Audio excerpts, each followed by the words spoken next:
তো hello guys, দেখতেই পাচ্ছ কড়া বসিয়ে দিয়েছি, এবার তেল দিয়ে দেবো। আজকে মেনু হচ্ছে ব্রকলি সয়াবিনের তরকারি, আদা বাটা আর হচ্ছে এখানে টমেটো কাটা আছে, এখানে দেখতে পাচ্ছ আলু কাটা আছে। তো সয়াবিনটাকে ফ্রাই করে নেবো ভালো করে। তো দেখতেই পাচ্ছ সয়াবিনটা ভাজা ভাজা হচ্ছে, প্রায় ভাজা ভাজা হয়ে গিয়েছে।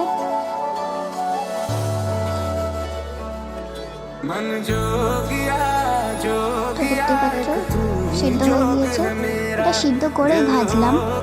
তো এবার ফের তেল দিয়ে দেবো, তেল দিয়ে দেবো কড়াতে, শুকনো লঙ্কা, পাঁচফোড়ন, আলু দিয়ে দেবো, দিয়ে ভালো করে ভাজা ভাজা করবো। তো দেখতেই পাচ্ছ এখানে ব্রকলি আর সয়াবিনটা ভাজা ছিল, এখানে নুন দিয়ে দিলাম। নুন দেওয়ার পরে দেখতেই পাচ্ছ কষিয়ে নিলাম, টমেটো দিয়ে দিলাম এখানে, টমেটোটা দেওয়ার পরে ভালো করে মিশিয়ে নিলাম, কষিয়ে নিলাম। তো দেখতেই পাচ্ছ হলুদ গুঁড়ো, লঙ্কা গুঁড়ো, সামান্য একটু চিনি দিয়ে দিলাম, ভালো করে মিশাচ্ছি। রেড চিলি পাউডার দিয়ে দিলাম একটু, আদা বাটা দিয়ে দিলাম, ভালো করে কষাচ্ছি। এবার দেখতেই পাচ্ছ একটু জিরে গুঁড়ো দিয়ে দিলাম, ভালো টেস্ট হবে। দেখতে পাচ্ছ কষানো হচ্ছে এখানে, এখানে ভালোই তেল উঠেছে দেখতে পাচ্ছ। এই পর্যায়ে এসে এবার দিয়ে দেবো হচ্ছে গিয়ে সবজি আর সয়াবিনটা, ওই দিয়ে দিলাম ব্রকলি আর হচ্ছে গিয়ে সয়াবিন। এবার ভালো করে মিশিয়ে নেবো, ভালো করে মিশিয়ে নেওয়ার পরে দেখাচ্ছি।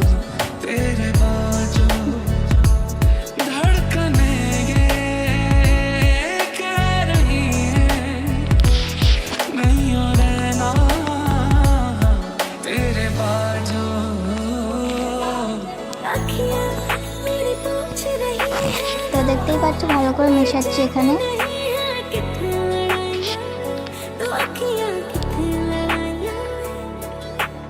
তো দেখতেই পাচ্ছ ভালো করে কষানো হয়ে গিয়েছে, আর একটু ভালো করে কষাবো।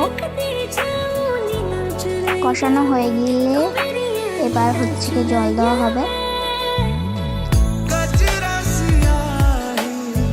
তো এবার দেখতেই পাচ্ছ ভালোভাবে ভাজা ভাজা হয়ে গিয়েছে, এবার দিয়ে দেবো জল দিয়ে দিলাম। এবার দেখতে গেলে ভালো করে মিশিয়ে নেবো একটু, এবার ঢাকা দিয়ে সিদ্ধ হতে দেবো। সেদ্ধ হওয়ার পর দেখতেই পাচ্ছ ফুটে গিয়েছে, গরম মশলা দিয়ে লাভিয়ে নেবো। আর তোমরা রেসিপিটাকে দেখে কেমন লাগলো কমেন্টে অবশ্যই জানাবেন, একটা লাইক সাবস্ক্রাইব প্লিজ করবেন।